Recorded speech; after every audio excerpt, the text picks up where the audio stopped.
Alright, just want to say right off the top, there will be spoilers for The Batman. So, I saw The Batman on Friday, and I have to say, I was pleasantly surprised.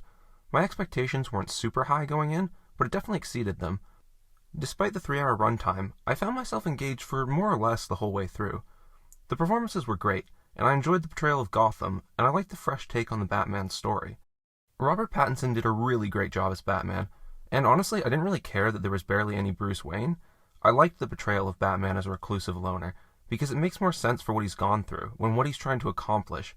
He stays off people's radar completely, even as Bruce Wayne. One thing I didn't love was the Riddler. I've seen a lot of people praise the performance, and if you liked him, that's great. And when he was in the mask, I thought he was fine. But when they finally caught him, it kind of went downhill from there. No offense to Paul Dano, but he just doesn't look that villainous, and the glasses really didn't help sell that look. And in the interrogation scene, I just wasn't convinced of his menace. He held all the cards, he had information, but I just did not find him intimidating. All that minor stuff aside, though, let's move to the main point of the video, the finale. And to be clear, I'm referring to everything after Batman interrogates Riddler and figures out his endgame. It was enjoyable, no doubt. The fight in the stadium was fun to watch, with some good beats and cinematography. During the movie, I had a good time. Afterwards, though, it didn't quite feel right. And I think the biggest issue with it was a lack of tension. Don't get me wrong, there is some. The new mayor is in danger, Batman's severely outnumbered and almost gets shot, the water keeps flooding on in.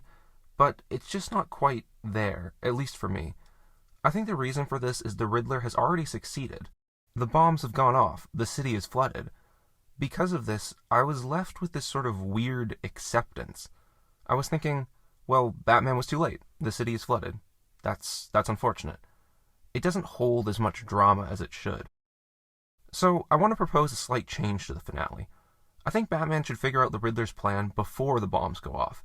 Then, he has to race to stop them. Let me lay it out in a bit more detail. Throughout the movie, scattered into the Riddler's clues, there should be references to water.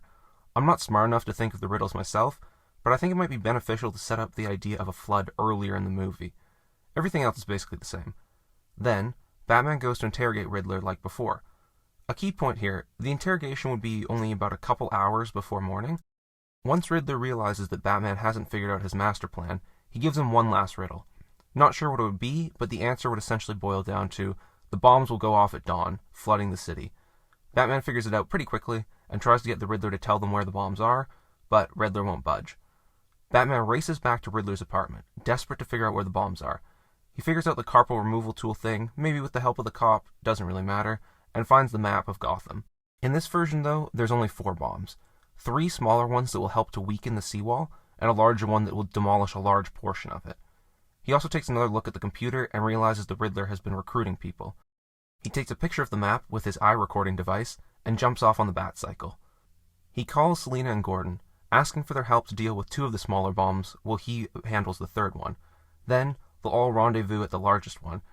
He sends them the information that he got from the Riddler's apartment, so they know where the bombs are. Now, we've introduced a ticking clock to the story. The 3 of them, and maybe some cops, have to stop the bombs before sunrise. Maybe it's an easy screenwriting device, but a ticking clock works well. It establishes the stakes quickly, and it gives the protagonist limited time to solve the problem. Now, as Batman gets to the first bomb, he quickly realizes it's not going to be as easy as he thinks. The Riddler's goons are the ones who planted the bombs, but they've also stuck around to defend them. Riddler said he had about 500 followers, but I think we see maybe around 25 during the original finale. In this version, I want to up those numbers. About 10 to each of the small bombs, and 30 or 40 at the large one. I think the ideas the movie introduced with recruiting extremist incel types online was a really good beat, so I wanted to keep that.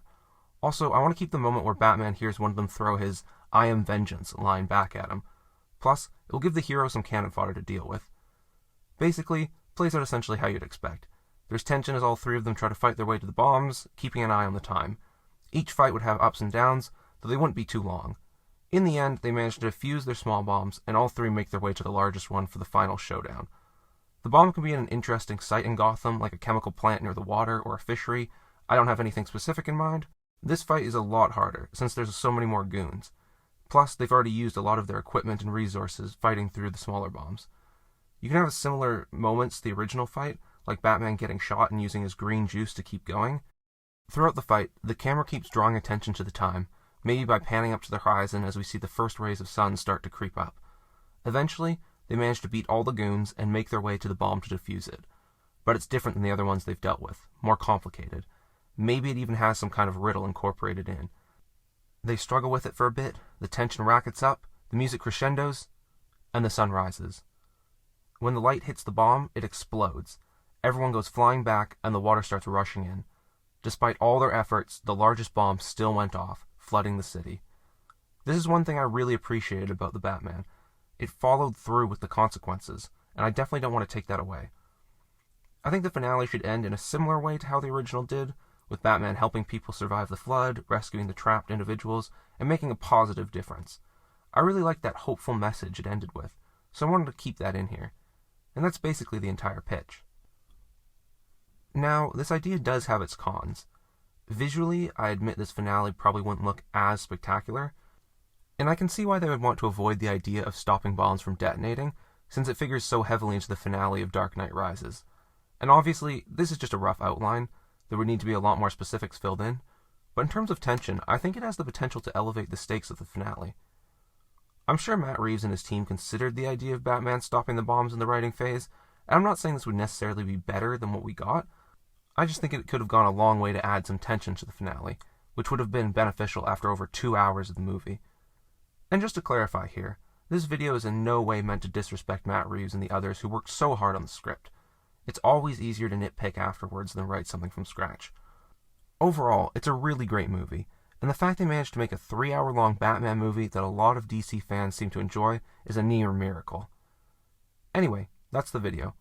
Tell me what you think in the comments. Would this have been a good change to the finale, or do you prefer the original? Or do you have your own idea for how it should have gone down? Let me know, and thank you very much for watching.